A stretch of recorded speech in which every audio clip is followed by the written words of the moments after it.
পর্যন্ত একটি ঘটনা যিনি নেতৃত্ব দিয়েছেন স্থানীয় বিএনপি, এবং সেটিও সামনে আসে নাই। ইভেন সেই ঘটনার তাৎক্ষণিকভাবে বিএনপি তাকে তার দলটাকে বহিষ্কার করতে বাধ্য করেছে।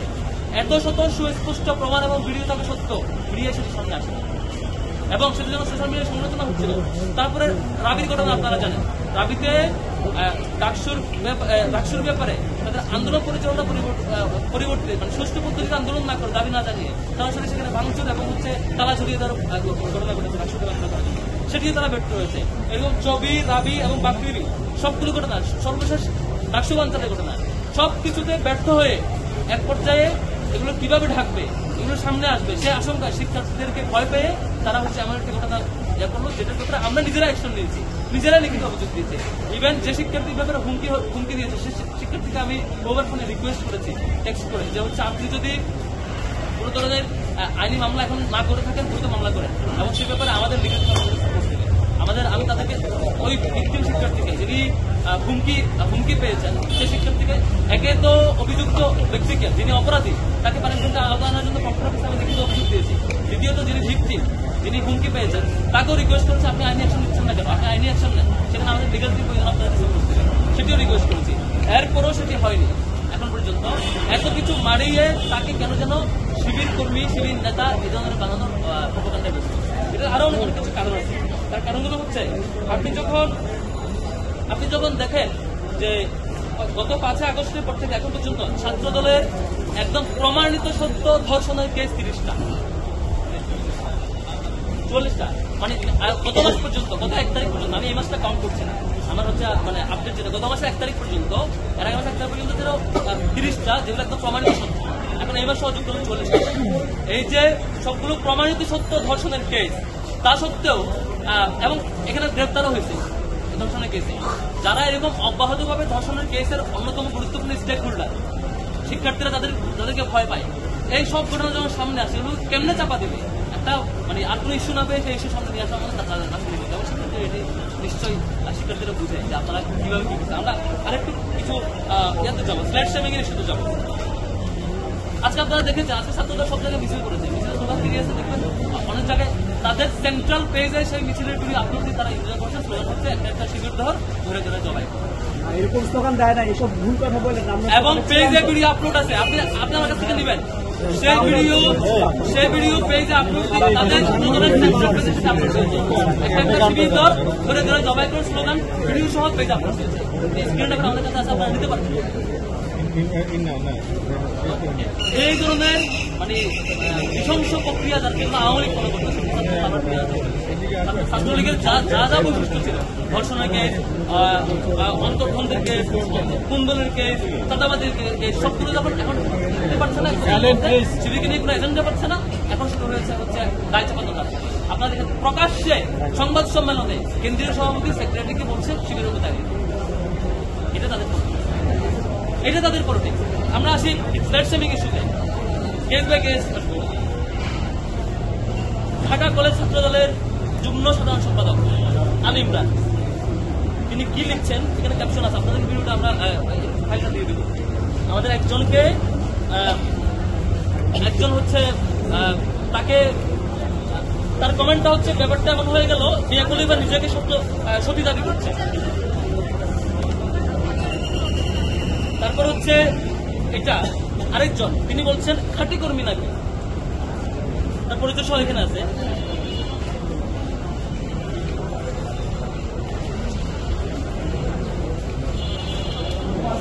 তারপর হচ্ছে যে কেন্দ্রীয় সহসভাপতি, তিনি বর্তমান দায়িত্বে আছেন, তিনি হচ্ছে হাসান আল আলী, তিনি বলছেন সাক্ষাৎপুর টারজান মাসুদের খাদ্য।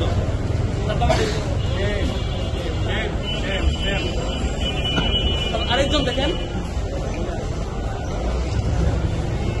সেটা আমাকে মিত্র বলছে, আমি কথা বলতে পারি না, সেটা নিয়ে আমি যেগুলো বলছি। তারপর দেখেন আরেকজন হেমা চাকমা, যেটা কেউ প্রার্থী, আমাদের আরেকজন প্রার্থীর ব্যাপারে বাজে শব্দ চলে লিখছেন, গগ গগ গগ সাউন্ড এখানে লিখছেন, তিনি মিন করছেন আমাদের আরেকজন নারী শিক্ষার্থী আমাদের প্রার্থী, নির্লজ্জ ব্যাপার। তারপর দেখেন এখানে আরেকজন, তিনি বলছেন আপু এরা, আচ্ছা তুমি তুমি হিজাব বিহীন জান্নাতি, তাই তুমি এদের জন্য এখন হালাল।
ইনসাফের স্বার্থে হলেও আপনারা একটু কথা বলতে যে অন্য একটা মেয়েকে নিজেদের জন্য যদি আগে বন্ধ করতে চান তখন জন্য কথা বলা শুরু করেন। আমরা করেছিলাম সেদিন থেকে আমরা সিন্ডিকেটের প্রপাগান্ডা দেখতে পাচ্ছি। আমাদের পক্ষ থেকে শেষ করা না আপনার কথা বলছিলাম, শিক্ষার্থীদের আকাঙ্ক্ষার কথা বলছিলাম, কেমন ঢাকা বিশ্ববিদ্যালয় চাই তার রূপরেখা আমরা দেখাচ্ছিলাম। ঠিক সেই সময়ে আমাদের যারা প্রতিদ্বন্দ্বী আছে, আমরা যাদেরকে বন্ধুপতি মনে করি, তারা প্রতিনিয়ত আমাদের বিরুদ্ধে সিন্ডিকেটের প্রপাগান্ডা শুরু করেছে। এবং 26শে অগাস্ট তোমাদের মনে থাকার কথা, সেদিন চারুকলায় আমাদের একজন প্রার্থীর ছবি বিকৃত করা হয়েছে এবং সেদিনেই আমরা গঠনে লিখিত অভিযোগ দিয়েছিলাম। আজকে প্রায় 7 দিন হয়ে গেল বিশ্ববিদ্যালয় গঠন কোনো ধরনের ব্যবস্থা নিতে পারে না। এবং একই সাথে এখানে আমরা যারা প্রার্থী আছি, সকল প্রার্থীদের বিরুদ্ধে প্রপাগান্ডা আমি আপনাদেরকে একটা কাজ দিয়েছিলাম, আমাদের ফেসবুক আইডিগুলোতে গিয়ে কমেন্ট সেকশন একটু চেক করা।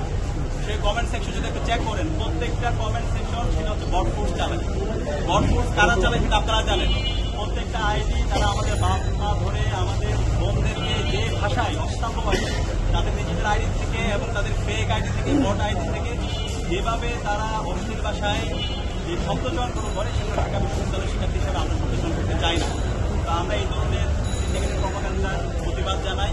আমরা মনে করি ঢাকা বিশ্ববিদ্যালয়ে আমরা যারা শিক্ষার্থীরা আছি, আমরা যারা প্রার্থীরা আছি, আমাদের সবাইকে দায়িত্বশীল আচরণ করা দরকার। যেটা অন্যায় সেটাকে বুক খুলে অন্যায় বলা দরকার। আমরা দেখতে পাই সিলেক্টিভ প্রতিবাদ।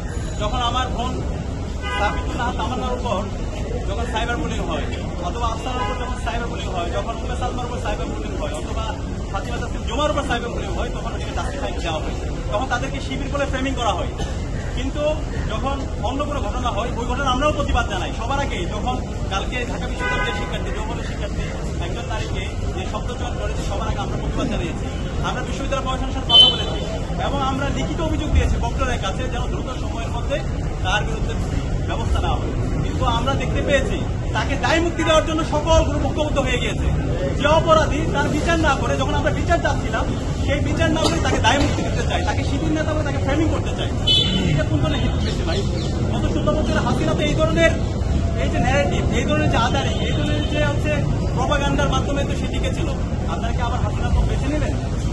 আমরা এই ধরনের ন্যাক্কারজনক যে ঘটনা, যে এই সমস্ত বুদ্ধিজীবী, সকল বুদ্ধিজীবী যারা নিজেদেরকে দাবি করে, যারা এই ধরনের হিপোক্রেসি করছেন, আপনাদের ভণ্ডামি জাতির কাছে পরিষ্কার হয়ে গেছে। এবং আমরা পুরো জাতিকে অনুরোধ করবো, এই যে হচ্ছে কালচারাল ফেসিস চক্র, তারা যে আবার এই জাতিকে বিভিন্নভাবে বিভ্রান্ত করার চেষ্টা করছে, দেশের যে বয়ান, প্রতিবাদী বয়ান, বাকিয়াদি বয়ান নিয়ে আসার চেষ্টা করছে এবং ডাকসুর নির্বাচনকে বানচাল করার চেষ্টা করছে, তাদের বিরুদ্ধে আমাদেরকে প্রতিবাদ প্রতিরোধ রাখতে হবে। যার সামনে থেকে, পেছন থেকে এবং গুপ্ত অবস্থায় ডাকসুর নির্বাচনকে বানচাল করার চেষ্টা করছে এবং ছাত্রশিক্ষক এবং ছাত্রছাত্রী নির্বাচনকে বানচাল করার চেষ্টা করছে এবং কেমন করার চেষ্টা করছে, তাদের মধ্যে আমাদের অবস্থান জায়গা রাখতে হবে। এখানে একটার সাথে একটা কানেক্টেড, সব রকম আমাদের মেলাতে হবে এবং আপনাদের দায়িত্ব দিয়ে গেলাম সেই জায়গায় আপনারা এই রকমটা মেলাচ্ছেন। এবং একই সাথে আমরা দেখতে পেয়েছি যে এই ছেলেটা গতকালকে ওই একজন শিক্ষার্থীকে এইভাবে হচ্ছে যে সম্মুখীন করেছে, ওই ছেলের ফেসবুকে যদি আপনারা যান, ছাত্রদলকে অ্যাপ্রিসিয়েট করে তার অনেকগুলো পোস্ট আছে। তো আপনারা একটা ছবি পাইলেন সে কোন প্রোগ্রামে গেছে, তাহলে এই যে ছাত্রদল তার 10-এর অধিক যে পোস্ট আছে, এইটা তারা কি প্রমাণ করে? সেটা অনেক একটি ছাত্রদল। তো এটার বিরুদ্ধে আপনারা কেন কথা বলছেন না? এই যে এই ধরনের ফ্রেমিং করা, ভাই আমরা এখন জাতীয় নির্বাচন করছি, আমরা প্রতিদিন কমপক্ষে 2 থেকে 3 হাজার শিক্ষার্থীর সাথে আমাদের সাক্ষাৎ হয়, শিক্ষার্থীরা ছবি তুলে। এখন এই ছবি তোলা মানে যদি সে শিবির হয়ে যায়, তাহলে তো এটা এক ধরনের হিপোক্রেসি। এবং এই ধরনের ফ্রেমিং এর রাজনীতি, এই ধরনের ভণ্ডামি রাজনীতি আপনারা বন্ধ করেন। আপনাদের শিক্ষার্থীদের যে ভাবনা, শিক্ষার্থীদের যে চিন্তা, সেগুলো আমাদের জাতির কাছে নিয়ে আসে। এবং আমরা ঐক্যবদ্ধ শিক্ষার্থীদের যে সমস্ত দেখতে পাচ্ছি, আমরা আশা করি ইনশাআল্লাহ 9 তারিখ ব্যালট বিপ্লব হবে এবং সেই ব্যালট বিপ্লব অবশ্যই শিক্ষার্থীদের আপনারা পাঠিয়ে আসেন, সবার অভিযান বিজয় হবে। এবং আমি সবাইকে অনুরোধ করবো, যাদের ছাত্র সংগঠন আছে, পার্টি আছে, আমরা যেন আইনের প্রতিষ্ঠা করি, আমরা যেন সততার সাথে রাজনীতি করি। কিন্তু আমরা যদি এভাবে ফ্রেমিং রাজনীতি করি, নিজেরাই করতেছি, তো এখানে শিবিরের কিছু হবে না। আপনাদের নিজেদের